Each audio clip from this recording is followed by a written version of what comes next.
കോഴിക്കോട് ഫറൂഖ് ഭാഗങ്ങളിൽ ബൈക്ക് മോഷണം നടത്തിക്കൊണ്ടിരുന്ന 4 പേരെ ക്രൈം സ്ക്വാഡ് പൊക്കി. വിദ്യാർത്ഥികൾ ഉൾപ്പെട്ട സംഘമാണ് ഫറൂഖ് ക്രൈം സ്ക്വാഡിന്റെ വലയിലായത്. പിടിയിലായ സംഘം ഇതുവരെ 10ഓളം ബൈക്കുകൾ മോഷ്ടിച്ചിട്ടുണ്ട്. ഇതിൽ പലതും ഇവർ വിൽപ്പന നടത്തി. പിടിക്കപ്പെട്ട പ്രായപൂർത്തിയായ മോഷ്ടാക്കളെ കോടതിയിൽ ഹാജരാക്കി റിമാൻഡ് ചെയ്തു. കുട്ടികൾക്കെതിരെ ജുവനൈൽ ജസ്റ്റിസ് നിയമപ്രകാരമുള്ള നടപടികളും കൈക്കൊണ്ടിട്ടുണ്ട്.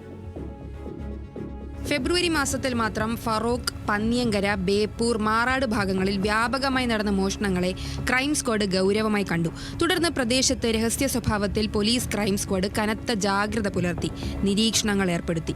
ഈ ഘട്ടത്തിൽ തന്നെ ഫറൂഖ് വ്യാപാര ഭവന് സമീപത്തു നിന്ന് മാർച്ച് 10 രാവിലെ ഒരു ബൈക്ക് കൂടി മോഷണം പോയി. തന്റെ ബൈക്ക് മോഷണം പോയി എന്ന് കാണിച്ച് കടലുണ്ടി സ്വദേശി രാജേഷ് പോലീസിനെ സമീപിച്ചു. ഈ മോഷണത്തിന് പിന്നാലെ ക്രൈം സ്ക്വാഡ് മോഷണ സംഘത്തെ തിരിച്ചറിയുകയായിരുന്നു.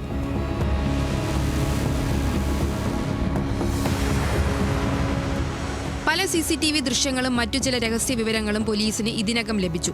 പുളിക്കൽ സ്വദേശി അമൽ, നല്ലൂർ സ്വദേശി അശ്വിൻ എന്നിവരും പ്രായപൂർത്തിയാകാത്ത 2 വിദ്യാർത്ഥികളും ക്രൈം സ്ക്വാഡിന്റെ കസ്റ്റഡിയിലായി.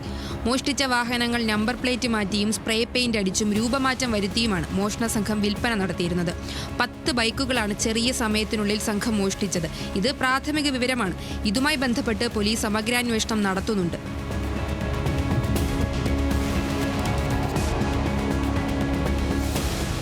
സംഘം മോഷ്ടിച്ച ചില ബൈക്കുകൾ പോലീസ് കണ്ടെത്തിയിട്ടുണ്ട്. പ്രായപൂർത്തിയായ മോഷ്ടാക്കളെ കോടതി റിമാൻഡ് ചെയ്തു. മറ്റുള്ളവരെ ജുവനൈൽ ജസ്റ്റിസ് നിയമപ്രകാരമുള്ള നടപടികൾക്ക് വിധേയരാക്കിയിട്ടുണ്ട്. ന്യൂസ് മലയാളം, കോഴിക്കോട്.